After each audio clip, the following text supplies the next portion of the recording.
Right guys, so this weekend in the Championship did not disappoint. Loads to talk over. Let's jump into it.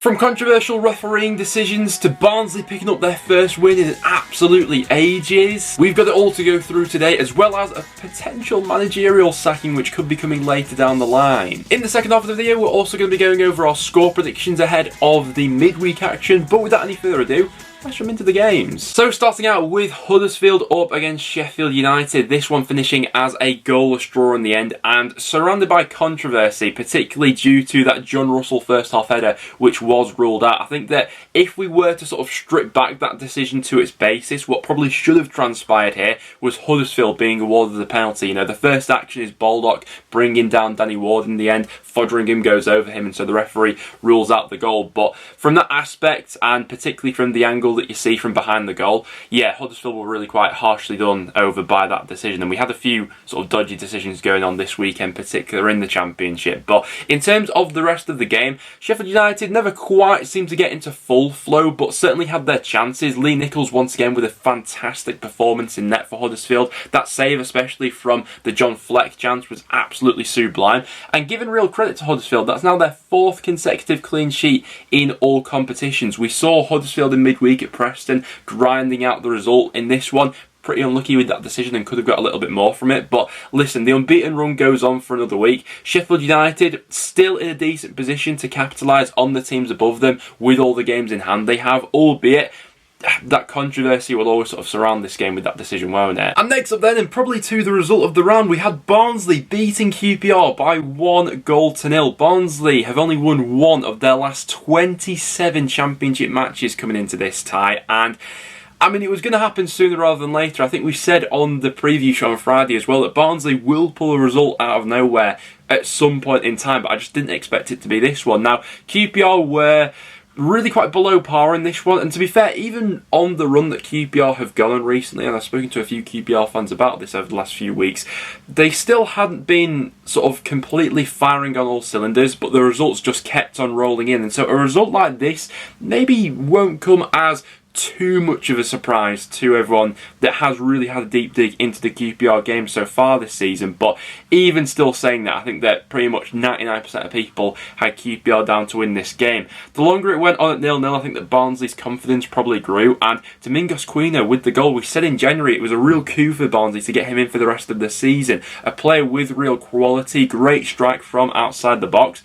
And listen, Barnsley's next two matches up against Coventry and Hull, if they manage to pull together maybe 4 points from those next two games, who knows what's possible. I do think that Barnsley are being helped by the standard at the bottom of the Championship has been really quite awful so far this season, so anyone that strings together a few results is automatically back within the survival hunt. But yeah, QPR have really dropped the ball in that one. Next up then to St Andrews, and what a result for Birmingham in this one. They put 5 goals past Luton in the reverse fixture and put 3 past them in this one. With the run that Luton were on coming into this game, with them being well within the hunt for the top 6, I really thought that Luton would get the job done here, but credit to Birmingham, who fully capitalised on a really shoddy away performance by Luton. Now, from Birmingham's perspective, Bacuna, Taylor and Hernandez have all absolutely transformed them, particularly going forward. Luton certainly helped Birmingham with some individual mistakes. I thought that Shea could have done a lot better with the first goal, Lansbury for the second, and Hernandez was given, you know, the freedom of Birmingham for that third goal. But real credit to Birmingham for how professional and clinical they were going forward. I particularly like the left-hand side of Birmingham at the moment, you know, that link-up play between Hernandez and Bella. I really think there's potential there for the rest of the season for them to continue to build up some chemistry. But yeah, great result there for Birmingham, and much needed against the Luton side, who were so far off it in this one. Next then to Bloomfield Road, and to probably one of the games of the weekend in terms of a spectacle. Bournemouth walking away with all 3 points thanks to a 95th minute winner, but There was quite a lot to this game. I think that the first half especially, Blackpool were certainly the team that was on top. Obviously, Bournemouth had that penalty, which Dom Solanke missed. Not the greatest of penalties in the end, but Grimshaw did well. He had previously denied Solanke in that half as well, but Bowler's bit of quality gives Blackpool the lead, and what a strike. Just drifts over to that left-hand side, takes it on his left foot. Listen, Bowler's had some brilliant moments for Blackpool so far this season, but that right there was the pick of them. Absolutely sublime stuff, and he probably should have set up Blackpool's second goal as well. Does brilliantly with a bit of skill on that right-hand side, whips the ball across the box, and it's Jerry Yates who just mistimes his run ever so slightly. So 1-0 Blackpool going into half-time. Second half, Bournemouth start to come out a little bit more. It's more of a sort of end-to-end game, but Blackpool still very much having their chances. At a crucial time in the match, Mark Travers pulls off an absolute worldie of a save to deny Gary Medine. And listen, when you're a side like Bournemouth and you have the quality to bring off the bench like they do, with, Marcondes and Jamal Lowe coming on from the bench, you're always going to have moments late on into the match, and in this one they did exactly that. Jamal Lowe with the equaliser and Siriki Dembele with the 95th minute winner. I'm sure the referee wasn't the most popular man in Bloomfield Road come the end of this one after some controversial decisions going Bournemouth's way, but Blackpool probably feel a little bit hard done by in that one. They certainly had the chances to get at least a point, probably maybe even all three. But that's a big result there for Bournemouth, because something that's not been all too apparent with them lately is the ability to not quite be at their best but still pull a result out of the bag, and they've done exactly that in this one. Next then to Hull City up against Fulham. Fulham claiming all 3 points in this one as Mitrovic notches in his 31st league goal of the season. Now, for the first half especially, Hull really went toe-to-toe with Fulham for this one.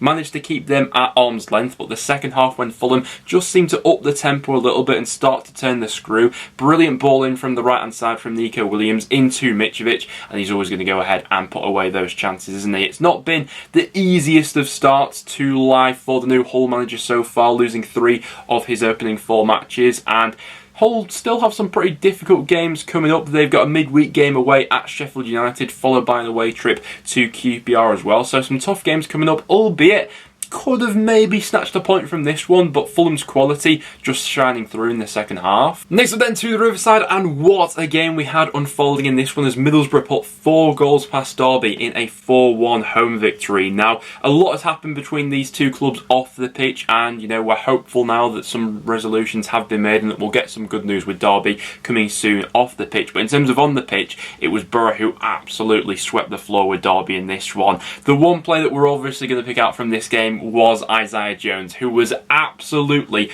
unplayable down that right-hand side, causing all sorts of problems from a Derby County point of view. He was gliding past people, that quality that he's got to deliver balls into the box. The first half especially, having a hand in creating each of the goals, he was absolutely unbelievable. And it's crazy that Middlesbrough have both Isaiah Jones and Jed Spence as their players. Obviously, Jed Spence loaned out at the moment, but 2 of the best sort of wing backs in the Championship so far this season. Jones is a special player. Derby obviously got that goal through Max Bird-Lumley. Maybe could have done a little bit better from it, albeit he did see it quite late. And Balogun does really well for the 4th goal, which wraps this one up for Middlesbrough. Listen, Derby's survival this season won't be based on games away at Middlesbrough, but coming up next week is potentially their biggest game of the season so far at home against Peterborough. They need to be spot on it from that one. Next up then, and to the den, and Millwall getting back to winning ways with a 2-1 home victory over Cardiff. Much needed for Millwall after the disappointment of last time against Fulham, albeit a little bit of controversy in this game as well, with that penalty that wasn't awarded to Cardiff for what looked like a pretty obvious handball from Jake Cooper. The game at that point being 0-0 as well, so would have made quite the difference to this one. But Millwall, to be fair to them, had a little bit more about them in the second half. Murray Wallace and Bennett with the 2 goals before Cardiff got one back in the later stages of this one. Jade Wallace back in the starting 11 for Millwall as well, which will be a benefit for them for the rest of the season. Him playing in the hole, I think his creativity has been sorely missed for Millwall over this last month or so. But yeah, good win there for Millwall. Cardiff still 12 points above the relegation zone. They've got a couple home matches coming up now. Next then to the City Ground for Nottingham Forest 2, Stoke City 2, and another cracking game of football going on this weekend, I must say. Stoke probably feel, especially with how things went towards the end of this game, quite aggrieved not to have walked away with all 3 points. It did look fairly end-to-end, but in terms of crafting out the better chances, having more opportunities and seeing a little bit more of the ball and things like that, it was the away side who were on top for this game. And we said this was quite a defining game for Stoke, really. They're just behind the playoff picture at the moment, 6 points off the top 6 at the moment, but a win in this one would have done them the world of good. It was Forrest who took the lead in the second half, Brennan Johnson with another goal for his collection this season before Josh Maja brought Stoke level. But heading into the final 5 minutes of this game, this is when absolutely everything erupted. We've seen Bryce Samba have a couple of sort of, I don't know what we call it, head loss moments maybe. He's always going to be someone who gets in people's faces and at times probably takes that too far, and that was the case in this one. He gets sent off, gives away the penalty quite stupidly. Baker puts that one away and it looks like Stoke are going to cruise to 3 points from there on in, but Nottingham Forest had other ideas, and resulting from the Garner free kick, Yates puts it in for a 92nd minute equaliser, and given the context of everything, I think it's a really good point there for Nottingham Forest and quite the missed opportunity for Stoke. Next then to Peterborough up against Preston, North End claiming all 3 points thanks to a Cameron Archer special in the second half. Now, by no means were Preston at our best in this one, and we were quite poor for large parts of it actually, and Peterborough started to grow into the game after that sort of maybe 20-minute mark. Daniel Iverson, though, was level to everything that Peterborough threw at him, and at times the home side were probably a little bit wasteful with some of the positions they got themselves into. But the one real moment of quality came through Cameron Archer, and what a finish it was. With his left foot, absolute dagger of a finish. The more I see of him, the less confident I am that we'll be able to get him back for next season, because he is some player, and I certainly wouldn't be surprised if he's in Aston Villa's plans for the Premier League next season, because to me he's already sort of at that level. For Peterborough, feels like an opportunity missed for them, given that North End weren't at their best. Their next 2 games, I think, a make or break for Peterborough. They've got Reading in midweek, followed by a game at Derby. If they come out of those games with no points, I think that could be curtains for them. And then to Reading 2, Coventry 3. This game had pretty much everything we thought it would heading into this weekend's action. Reading fans certainly made their voices heard throughout this one before the game with the protests going on, and it was an interesting one really, because it was a packed out stadium being Reading's 150th anniversary, but looked to be quite a strange atmosphere really, with all the protests going on at the same time. And on the football pitch, I mean, it was certainly a spectacle, but all too familiar of a storyline for Reading fans. This is now 7 losses in a row for Reading in terms of league action. In those 7 games, they've conceded 24 goals, conceding an average of 3.4 goals per game, which is absolutely criminal. It was a good enough start for Reading in this one. Hoylett and Jow linking up before Coventry got back into it just before half-time. More goal-mouth action in the second half. Reading then weren't helped by the Hoylett red card, meaning their backs were against the wall, and then Ian Matston with that deflected effort ending up winning it for Coventry. Now, the rumours coming out of Reading at the moment are that Veljko Paunovic will be relieved of his duties sooner rather than later. As of recording though, nothing official has yet come out of Reading, and I mean, it certainly wouldn't come as a surprise, would it? You know, this run for Reading has been absolutely dismal. Midweek, they face a make-or-break game against Peterborough. Absolutely nothing whatsoever is going Reading's way at the moment. And then for the last game we had going on over the weekend, we had Swansea claiming the bragging rights over Bristol City as they beat them by 3-1. Now, Swansea looked pretty good in the first half. They certainly started this game out as the better side, but still had some sloppy moments in midfield and at the back, and ultimately that was how Bristol City took the lead. Gave the ball away quite cheaply in midfield. Bristol City latch onto that. We all know how good they are on transitions, and Vyman linking up with Semenyo manages to give them the lead. Heading into the second half though, and it was really one-way traffic for the most of this. We all know sort of Bristol City's record with holding on to leads going into this game, and Swansea certainly played on that. Bristol City's defensive record has been really shoddy for quite some time now, and the manner in which they conceded some of these goals would have been really disappointing from their point of view. Obafemi and Christie to give Swansea the lead, and then Joel Perreault wrapping things up in the 94th minute with a terrific finish, I must say. But yeah, much better from Swansea this one. I think this is the best they've played in quite some time now. From sort of minute 1 to 90, I thought that Swansea looked really quite good for this one. Bristol City, the same sort of mistakes are rearing their head week in, week out at the moment. moment. But those were all the games we had going on over the weekend in the Championship. Coming up tonight, we've still got West Brom against Blackburn. I predicted a 1-1 draw out of that game, but go back to Friday's video